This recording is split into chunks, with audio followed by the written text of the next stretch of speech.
أعوذ بالله من الشيطان الرجيم من همزه ونفخه ونفسه بسم الله الرحمن الرحيم السلام عليكم ورحمة الله وبركاته.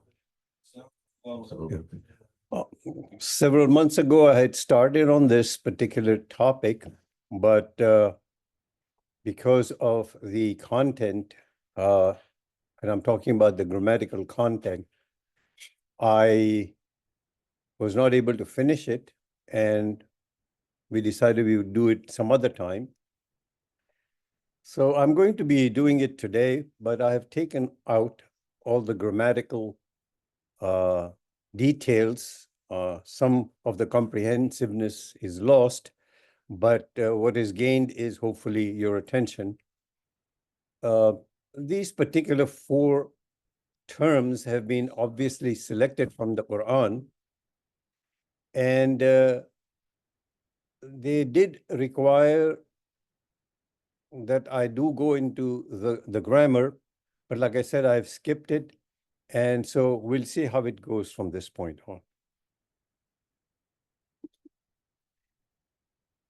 Now, mind you, the talks given by Brother Mamdou and Brother Shahzado are at this level, and I'm merely a student. So you have to bear with me that mine is a student's work and not a scholar's work. In this particular conversation as well, this thing that I put up every time is very essential, unless and until what I say here is for people who truly reflect. And then the rhetorical question, why don't they try to understand this Quran? And in reflection comes in perhaps one of the most, if not the most fundamental blessings Allah subhanahu wa ta'ala has given us, and that is His given potential for using our intellect. Unless and until we use our mind, you're not going to be able to reflect, and therefore you're not going to be able to go beyond it.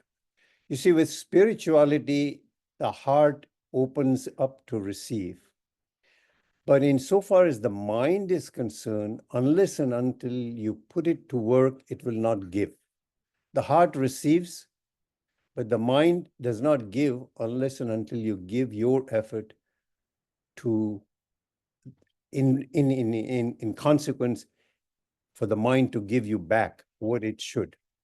And that will not come unless and until we force our intellectual capabilities to go a step forward each day incrementally.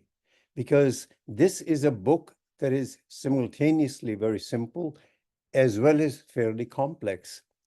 It is not impossible, but it does require us to use our intellectual efforts. Without it, you're not going to get really too far. You may go far spiritually, but intellectually, you're not going to go far insofar as understanding the Quran is concerned. Now, Takabbar, Ifk, Moonkar, and Ghoroor. These are the four terms that I have pointed out in this talk. And the above terms comprise some of the key negative conditions of humankind and have been identified some 160 times in the Quran in their various formulations. So you will not see 160 times the sum of those four words that are there, but variations thereof included about 160 times. Put simply, Takabbar is false pride, arrogance. Ifk is falsehood, lie. Munkar is false, wicked, wrong. Ghoroor is deception, delusion. You can very easily see that all these four terms have a commonality, that is, they are negative conditions of humankind. As one can see, these negative conditions of humankind are similar in attributes.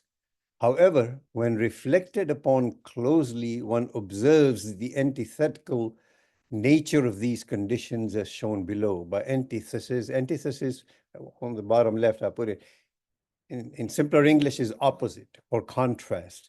So False pride, arrogance, which was takabbar, is the antithesis of submission to Allah. Falsehood, lie, which was ifk, and false and wrong, which was munkar, are the antitheses of truth. And deception, delusion, that is ghoroor, is the antithesis of reality. If you can get the essence of this, you know what these terms are going to say or are saying in the Quran, and you can see right away that them being the antithesis of submission to Allah subhanahu wa ta'ala, to the truth, and ultimately therefore to al-haq, Allah subhanahu wa ta'ala, and the antithesis of reality, that is, be real. Use your mind and be real. Don't be in a fantastical world. That is, don't be delusional. Don't deceive yourself. Those are the essences of those four terms. Anything that follows from here on is simply a detail on that, and that's all.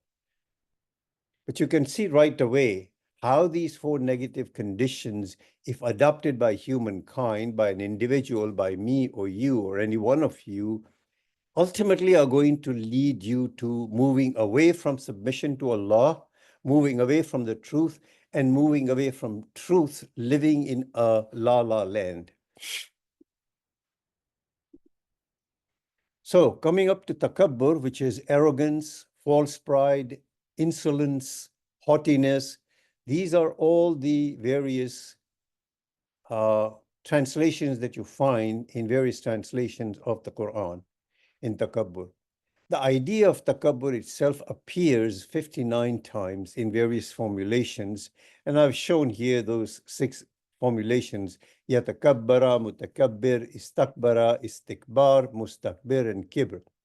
So yatakabbara is to act arrogantly or to show pride. Mutakabbir is the one who is arrogant. Istakbara is to behave arrogantly, insolently.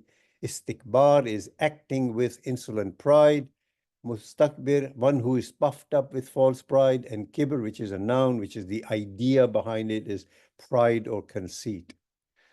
If you want to know the grammar, these 6 would become very easy to understand. But in any event, there is the act of doing something. There is the one who acts. There's the continuity of doing it on an ongoing basis. All these are combined. And so the Quran brings up this idea of takabbur in these 6 different variations. But the idea behind it is the same: pride and conceit, arrogance, and therefore refusal to submit to Allah subhanahu wa ta'ala. The special note I have here is the word mutakabbir. One who is arrogant, as shown above, has an exception, which is al-mutakabbir. While grammatically it is written as shown above, with the addition of al, it appears in the Quran as an attribute of Allah, the proud possessor of all glory, the truly great. So here, the meaning comprises both the greatness and the pride. But in this case, al-mutakabbir, which is the attribute of Allah subhanahu wa ta'ala, it's pride in its absolutely positive form. See, if your child grows up and really succeeds well, you're rightfully proud of the child. That's not a negative condition that we spoke of in the previous 6 exhibits. That is a positive pride. What we are talking about primarily here is the pride of the negative kind. And here the special note, so that we folks remember, al-mutakabbir is the pride of the highest order. It belongs to Allah subhanahu wa ta'ala. And therefore, this al-mutakabbir becomes an entirely an antithetical form of takabbur insofar as humankind is concerned. Now, the common denominator among the 3 personalities which have been referred to in the Quran in relation to this particular idea, Fir'aun, Haman, and Qarun, is their self-exaltation that arose from their false pride, takabbur, and arrogance, istikbar. This is what caused them to become the models, the archetypes, the primary examples of evil. So in Surah 29, Ayat 39, partial, And thus too did we deal with Qarun and Firaun and Haman. To them had come Moses with all evidence of the truth, but they behaved arrogantly, fastakbaru, on the earth, and they rejected him. Note also the following in Surah 28, ayat 76. Now, behold, Qarun was one of the people of Moses, but he arrogantly exalted himself above them simply because we, Allah subhanahu wa ta'ala, had granted him such riches. What we see here is that even a person, Qarun, who had been a follower of one of the greatest apostles of Allah, was not above the possibility of sinning under the influence of false pride and arrogance. This is a particular example of the futility of man relying on his own wealth and worldly power, whose consequence has been referred to in the previous ayah 2875, where Allah subhanahu wa ta'ala says, and all their false imagery of everlasting power will have forsaken them. These are the three mighty examples of power leading to self-arrogance, ultimately leading to rejection. And then Allah subhanahu wa ta'ala forsakes them in the end.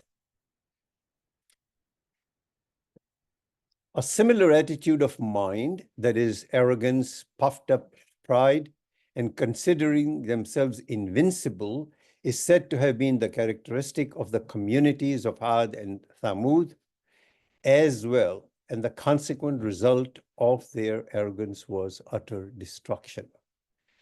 So various examples from the Quran, from a historic perspective, showing to you the ultimate of power, the ultimate of wealth, the ultimate of this world's power and wealth. When they took that to the limit, they forgot the existence of Allah subhanahu wa ta'ala, and he ultimately punished them. In 2841 appears the term a'immatan, which is really archetype, a model, a prime example, with reference to Pharaoh, the archetype or prime example of evil.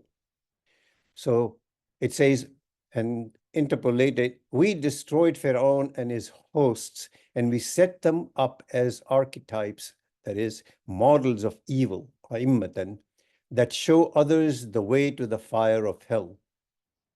So these individuals who become the models of evil, they in turn then show others the way to the fire.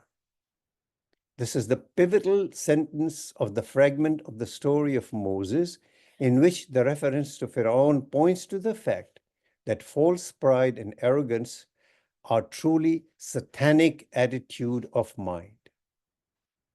The arrogance, takabbur, and istikbar are ultimately satanic attitudes of mind. The archetypes, the models of evil ultimately lead you to fire, to satanic attitudes of mind. The very same trait of takabbur has been repeatedly exemplified in the Quran by way of Iblis's symbolic revolt against Allah. For example, in Surah Baqarah, Iblis, he gloried in his arrogance, wastakbara. So ultimately, the model of evil is Shaitan, Iblis, and he is the one to whom you look at if you wish to have the ultimate example of istakbar. Inasmuch as they are intrinsically evil, these satanic attitudes of mind, these impulses, lead to evil actions. And consequently, they lead to a weakening or even a total destruction of man's spiritual potential. And in turn, ultimately this, the false pride, the arrogance, is bound to cause suffering in the hereafter.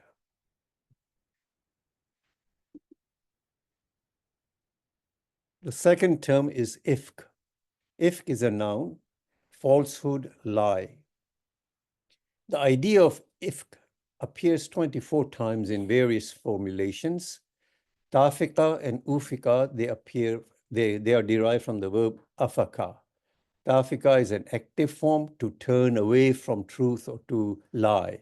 And ufika is the passive form, to be turned away from truth, to be made to lie. Afak is the individual who lies, an incorrigible liar. He will do nothing but lie. And if is the idea, the noun, the idea of the falsehood. So it means lie, falsehood, false slander.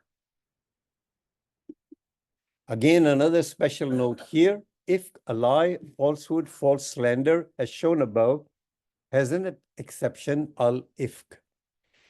Again, grammatically, it is written as shown above, but with the addition of al, it pertains to the false accusation of unchastity brought about against the Prophet's wife, Aisha, al-ifk. The narrative of the Ifk incidents appear in Surah 24, ayat 11 through 40, wherein the Quran fully exonerated her, describing the charge as an object falsehood, al-Ifk.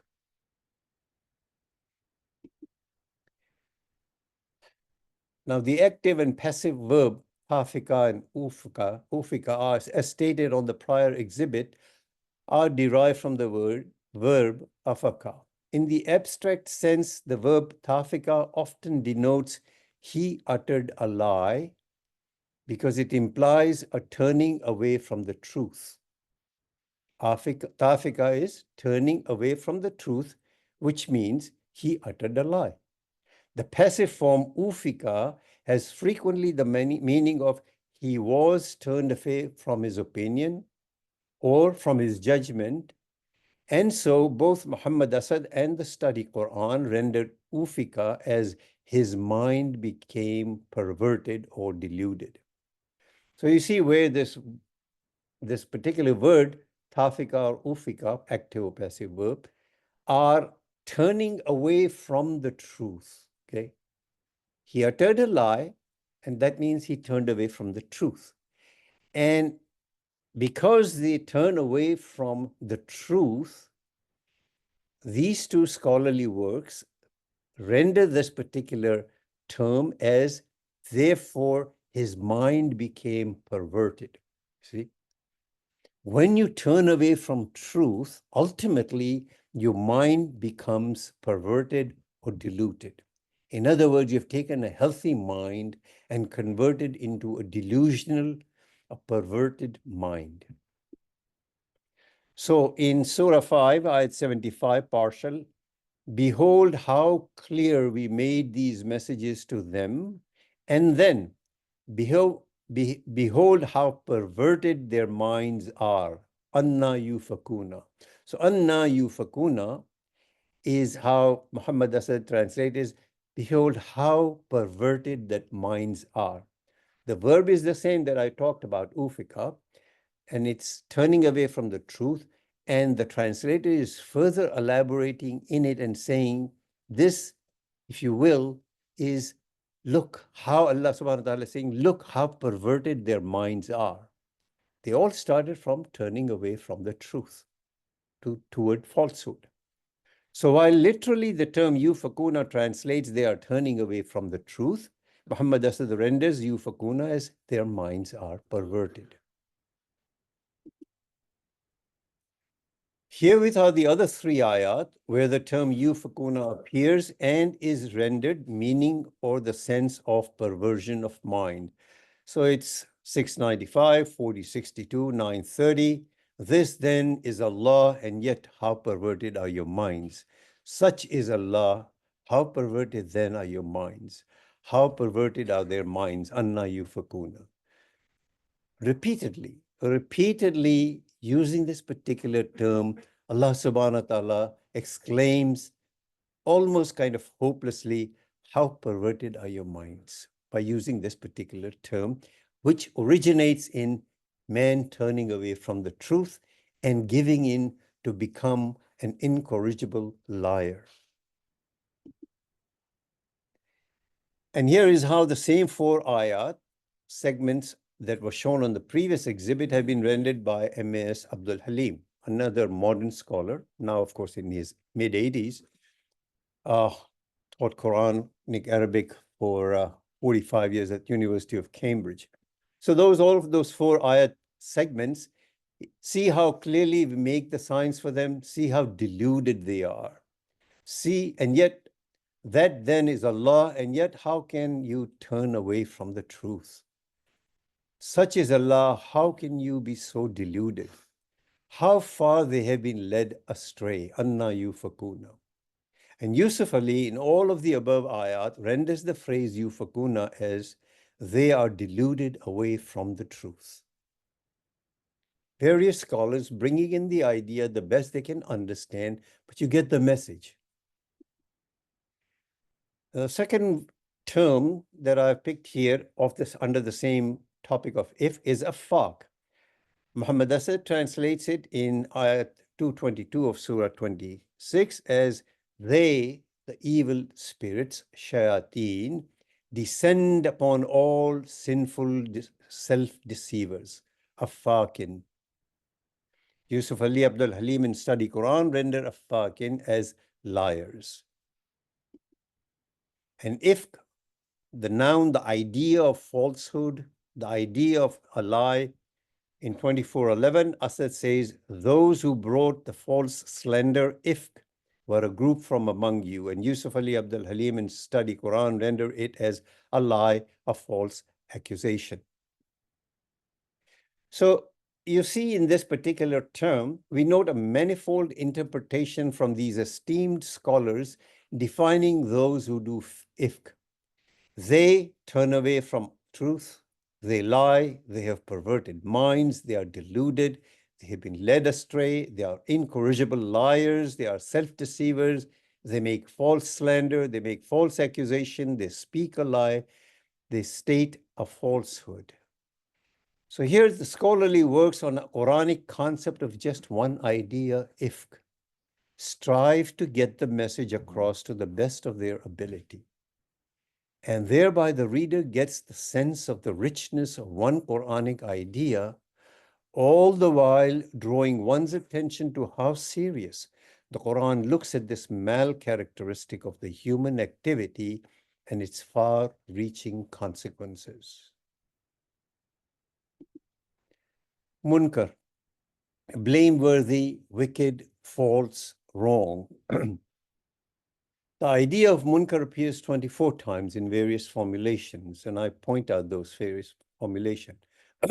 Munkar, false, untrue, blameworthy, wicked, wrong. The idea of munkar is false, untrue, blameworthy, wicked. Most translation you will see wrong.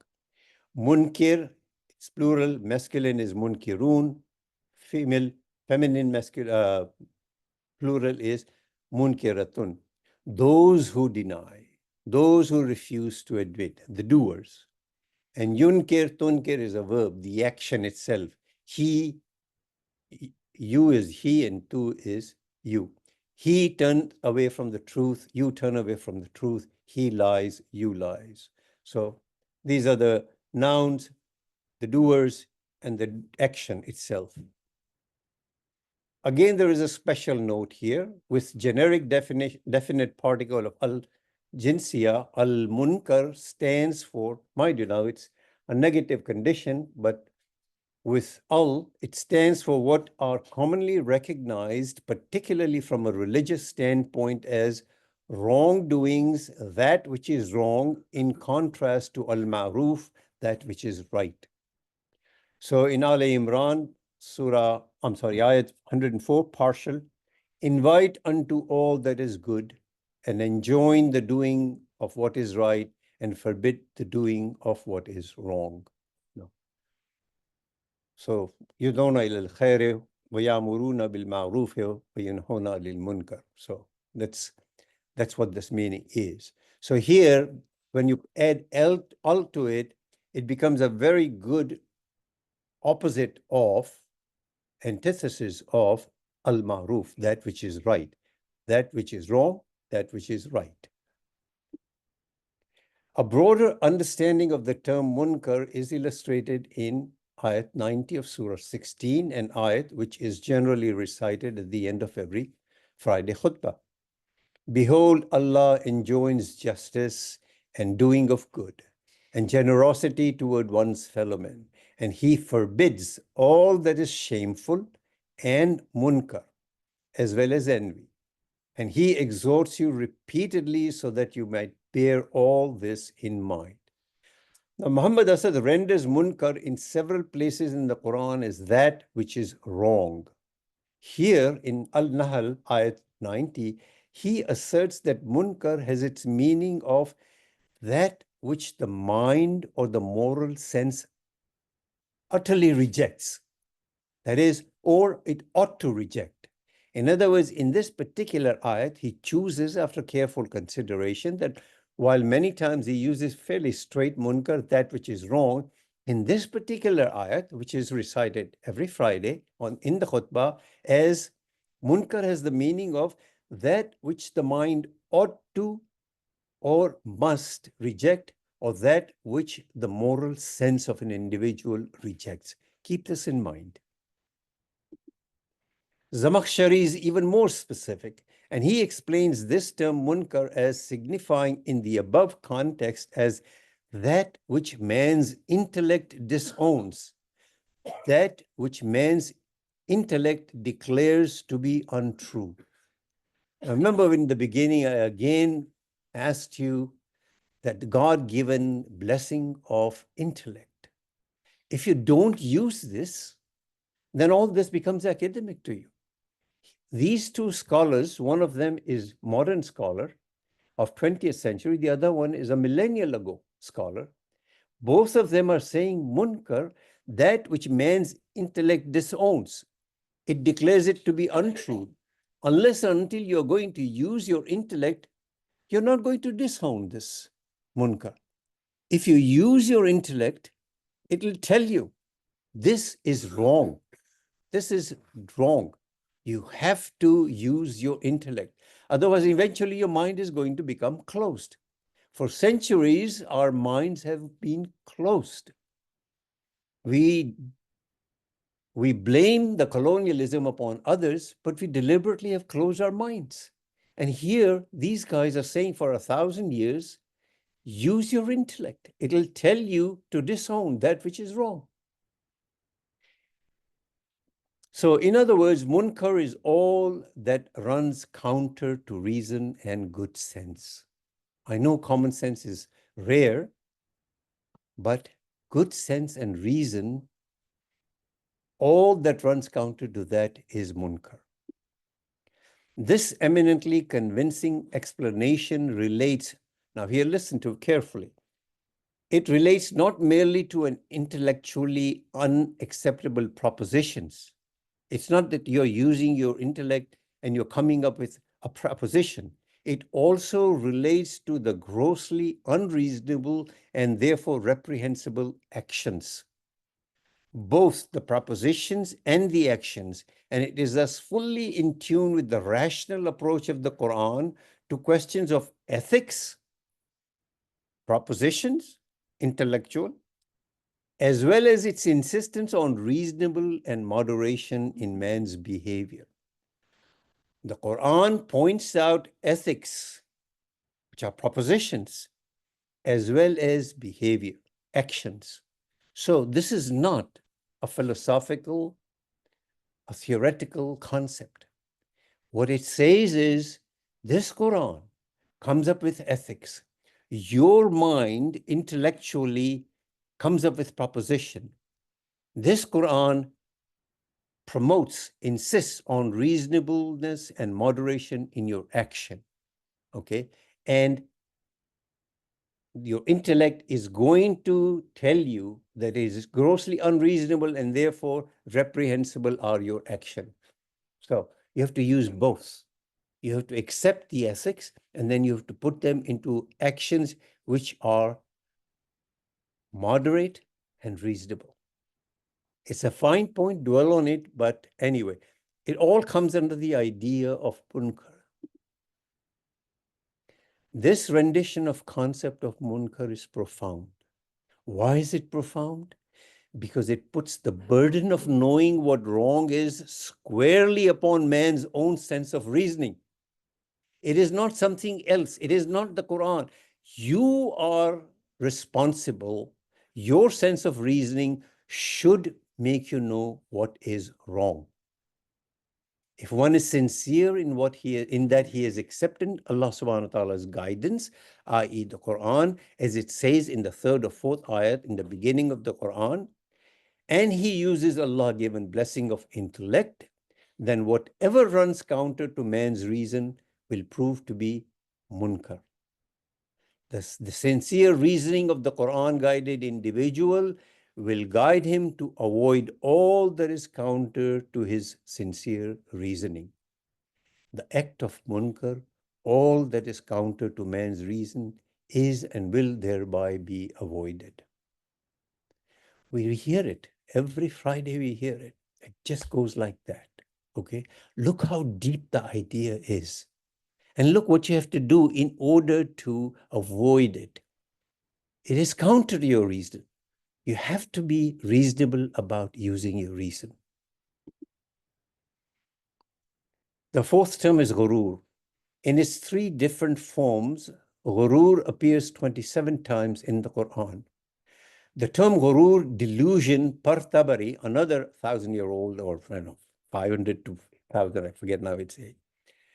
Tabari expresses anything that deludes, magharra, a person in the moral sense, anything that deludes you in the moral sense. The person so deluded is a delusional individual, maghrur. Delusions meaning, if you were to look up a dictionary in psychiatric terms is, now pay attention to this beautiful translation. Delusion is a fixed, not resilient, a false, not true. It's a fixed, false belief that is resistant to reason or confrontation with actual fact.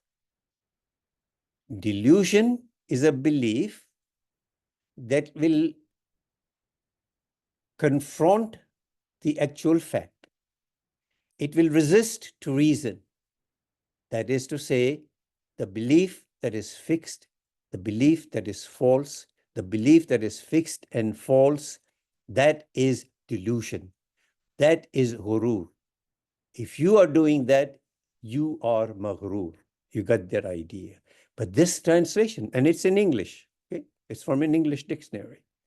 It is remarkable how very close the Quran comes in to this psychiatric meaning of delusion in all the instances it brings up the subject of ghurur. Imagine. Imagine this 1450-year-old book brings in this term, explains to you 27 times in different places. The modern 21st century dictionary comes in and it defines it exactly what it is. It's a fixed, false, not true, not resilient, not appealing to reason, not facing the actual fact. That's ghurur. That's delusion.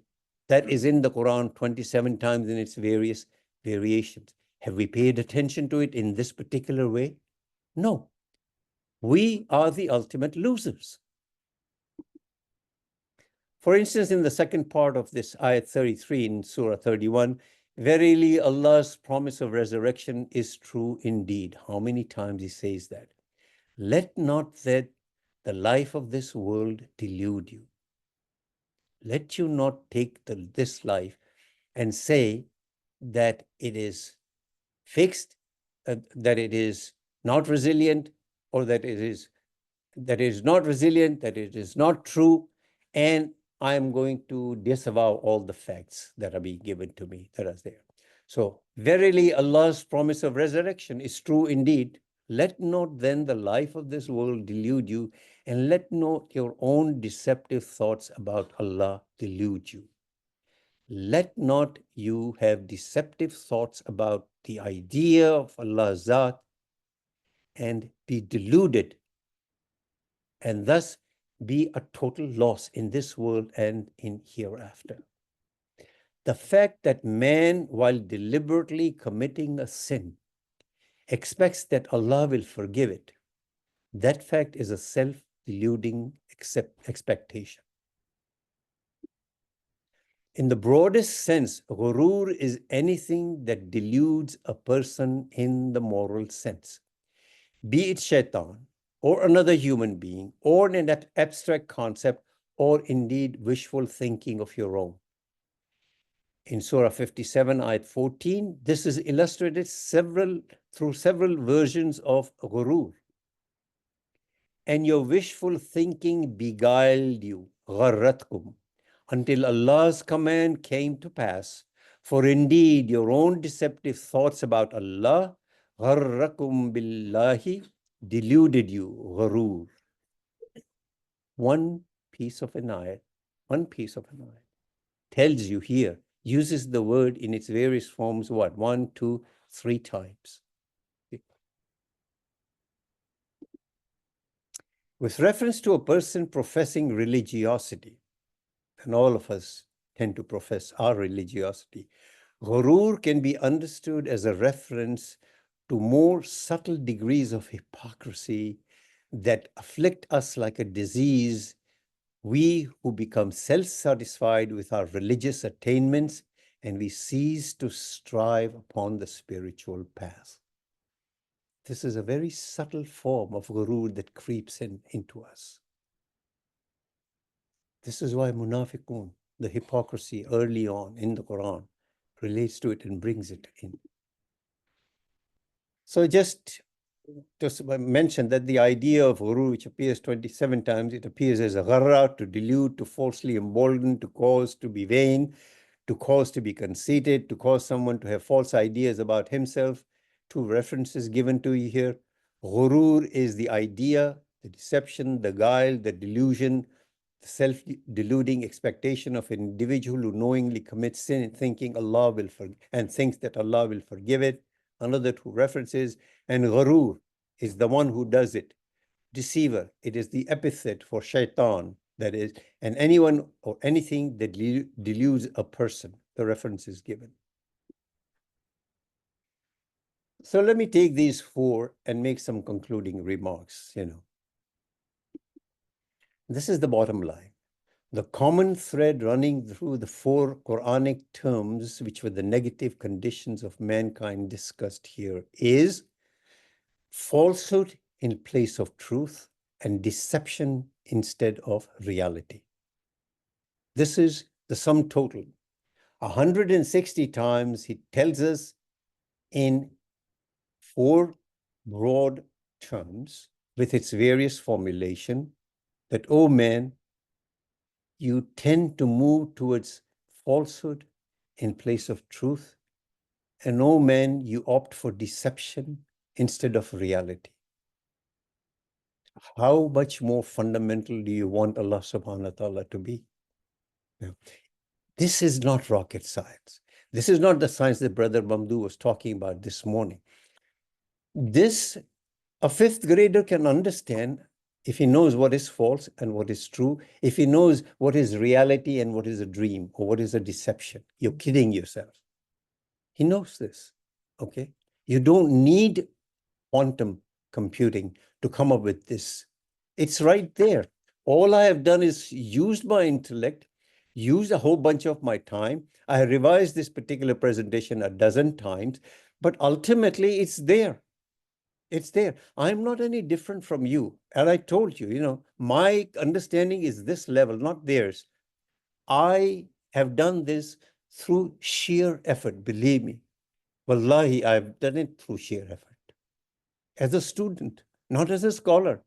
I don't know. When they recite the Quran in the morning or any time, 80%, 90% of it, I still don't understand. But what is good for me is all the references are here in my computer on my dining table. And they're there and they're within my reach. And I can reach and I can pick it up and I can get the nuances ultimately. Man is prone to false beliefs, false pride, false accusation, leading oneself and others to false notions.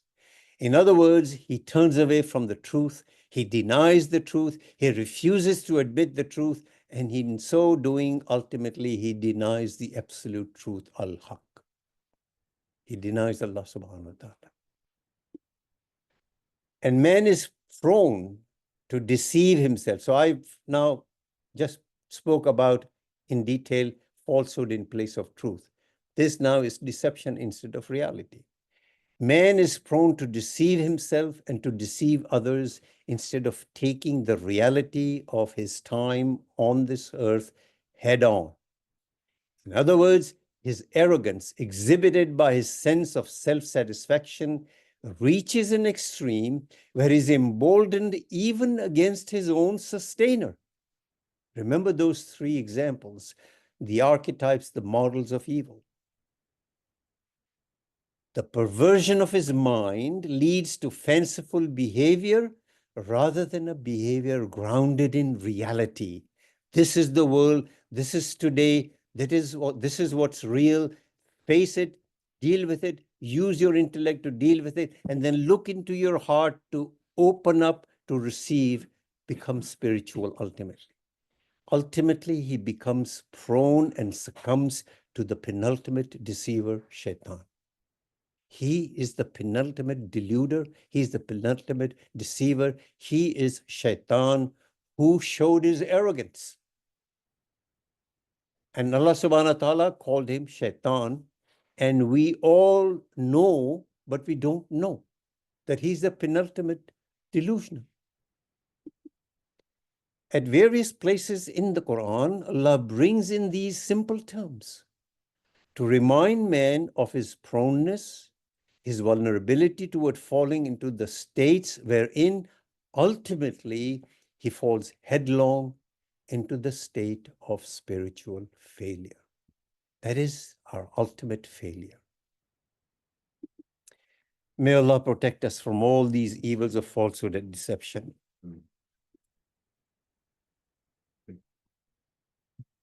اللهم صل وسلم وبارك على سيدنا محمد وعلى آله وصحبه. اللهم اهدنا فيمن هديت وعافنا فيمن عافيت وتولنا فيمن توليت وبارك اللهم لنا فيما أعطيت وقنا واصرف عنا شر ما قضيت فإنك يا ربنا تقضي بالحق ولا يقضى عليك. اللهم ادخلنا برحمتك في عبادك الصالحين. اللهم اخرجنا من ظلمات الجهل والوهم إلى نور العلم. اللهم علمنا ما ينفعنا وانفعنا بما علمتنا وزدنا علما. اللهم اجعلنا ممن يستمعون القول فيتبعون أحسنه. اللهم أوزعنا أن نشكر نعمتك التي نعمت علينا وعلى والدينا وأن نعمل صالحا ترضاه. اللهم اصلح لنا في ذرياتنا إنا تبنا إليك وإننا من المسلمين. Oh Allah, spread your mercy upon us, shower us with your blessings, increase our knowledge, grant us forgiveness, and reward us with the company of the prophets in the Firdaus al-A'la. Oh Allah, forgive our parents and all our friends and relatives who have passed away. Oh Allah, make their graves a garden from heaven and grant in the Firdaus al-A'la. Oh Allah, we have many of our friends and relatives who are sick. Oh Allah, we have our son Ma'arij, our daughter Aisha Wani, and several others. Oh Allah, grant to all of them full and speedy recovery. Oh Allah, guide our children, protect them and make them righteous. Oh Allah, we have many of our brethren who live under oppression and injustice. Oh Allah, heal their trauma, protect their helpless, and grant them lasting peace and prosperity and fulfill their needs. Oh Allah, we ask with every name you have elected for yourself, that none of us leave this gathering, but his pains have been relieved, his worries have been removed, his debts have been paid, his weaknesses have been concealed, his sins have been forgiven, and his needs have been fulfilled. Subhanallah wa bihamdih. عدد خلقه ورضا نفسه وزنة عرشه ومداد كلماته. سبحان الله وبحمده عدد خلقه ورضا نفسه وزنة عرشه ومداد كلماته. سبحان الله وبحمده عدد خلقه ورضا نفسه وزنة عرشه ومداد كلماته. والعصر إن الإنسان لفي خسر إلا الذين آمنوا وعملوا الصالحات وتواصوا بالحق وتواصوا بالصبر. وآخر دعوانا أن الحمد لله رب العالمين والصلاة والسلام على خير المرسلين. اللهم صل وسلم وبارك على سيدنا محمد وعلى آله وصحبه والسلام عليكم ورحمة الله وبركاته.